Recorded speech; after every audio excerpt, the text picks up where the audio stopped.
Hey guys, I've been trying to kind of figure out how I can upload what I recorded in my iPad directly to as a video, but I wasn't able to figure out the way. So hopefully, if I have to do it again, I'll know how to do it next time. So I'm gonna just use what I took a note in iPad and just record in my computer as a screenshot. So even though we're adding quite many more drugs to the CNS modules, I just want you to really organize them with different indications and then also grouping them with same classes. So as if you, I'm sure you have noticed that I made subcategories for antidepressants.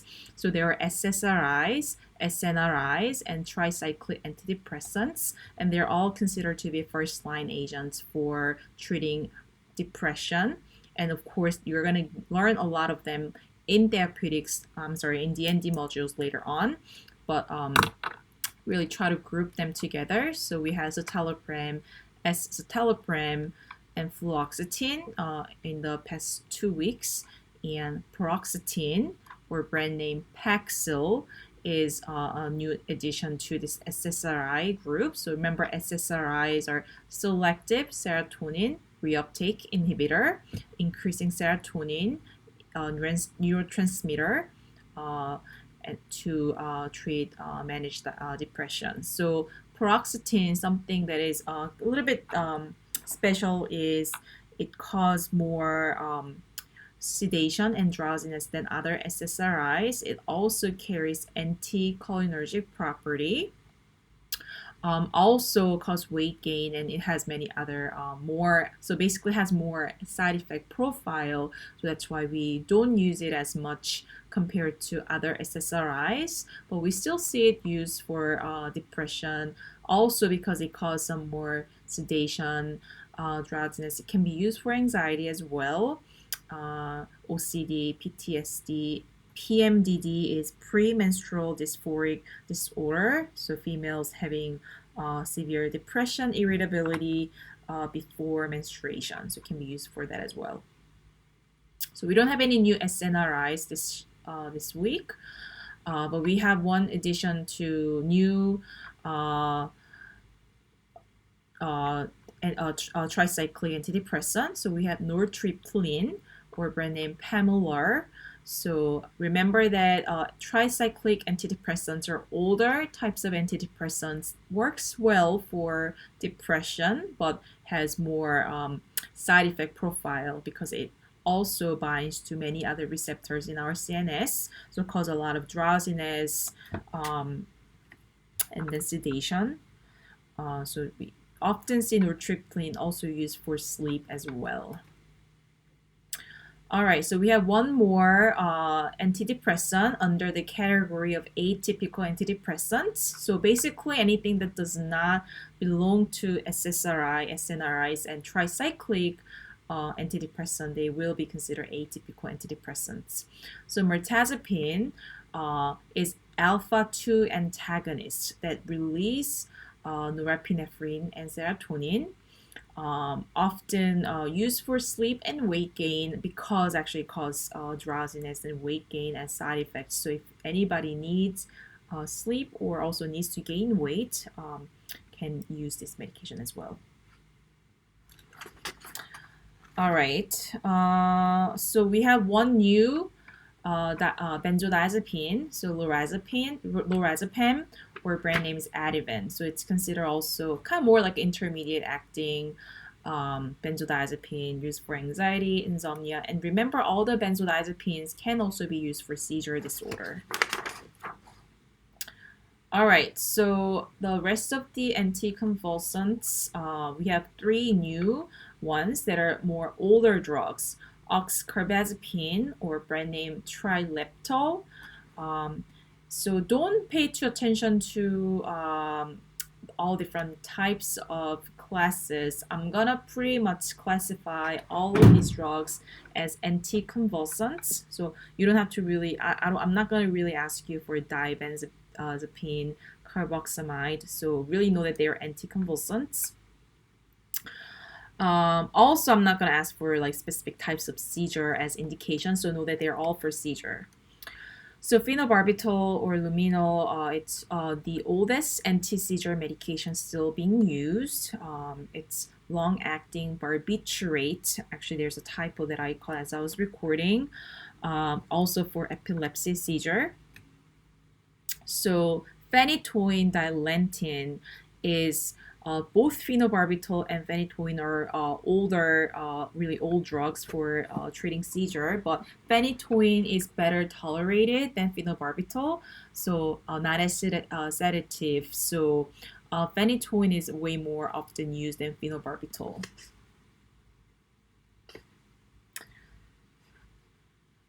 Okay. So we have few more antipsychotics. So we went over aripiprazole. I mentioned that there was the second generation or atypical antipsychotics, and lurasidone, Lutuda, and olanzapine, Zyprexa. These two are also second generation, or we call them atypical antipsychotics, used for bipolar or schizophrenia, and they also often are used as adjunct therapy for depression. So out of these, olanzapine is known to cause the most weight gain and metabolic syndrome. So we want to go for something else when patient has other comorbidities. And lithium carbonate, it is considered a mood stabilizer. So when patients bipolar, so this is not antipsychotics. So antipsychotics are top three, and lithium is mood stabilizer. Used for bipolar when for manic syndrome. So when patient has mixed bipolar or more in manic, a lot of time patients on lithium plus one of the antipsychotics. All right, we have one new medication for Alzheimer's disease. So Memantine, or brand name Namenda, is an NMDA receptor antagonist. So I know it's a pretty big word, but basically glutamate is a primary excitatory amino acid in CNS. That may contribute to developing AD. So memantine is basically blocking NMDA type of glutamate receptor. So just know that it's for Alzheimer's disease. And we have a couple new treatment options for ADHD. So new addition of CNS stimulant. So we went over dexmethylphenidate last week, and then methylphenidate. Basically, methylphenidate was the enantiomer, so more active form of methylphenidate. So brand name is Ritalin or Concerta. This is really one of the most commonly used CNS stimulant for treating ADHD and can also be used for narcolepsy.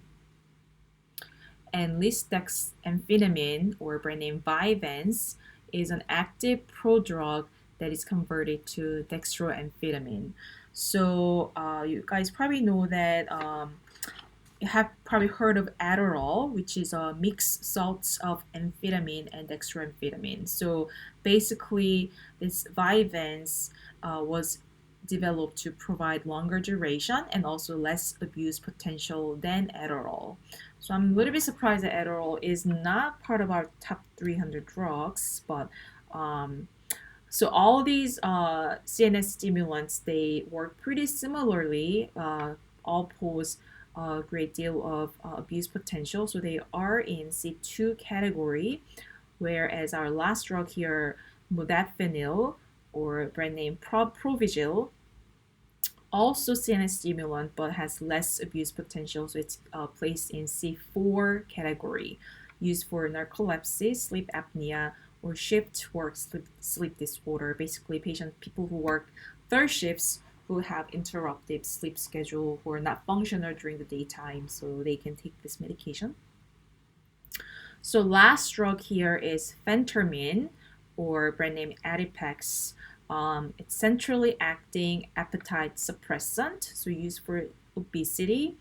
Pharmacologically, it works pretty similar to amphetamine, and then reducing appetite. Okay, I found this on the web for Reducing appetite works secondary to its CNS effect by inducing stimulation to hypothalamus and also releasing norepinephrine. But I really know that this should be only used for only for short term, only for a few weeks, and this is also in C4 category. So I really want you guys again organize the meds in with the same indications and categories. Try to relate them together.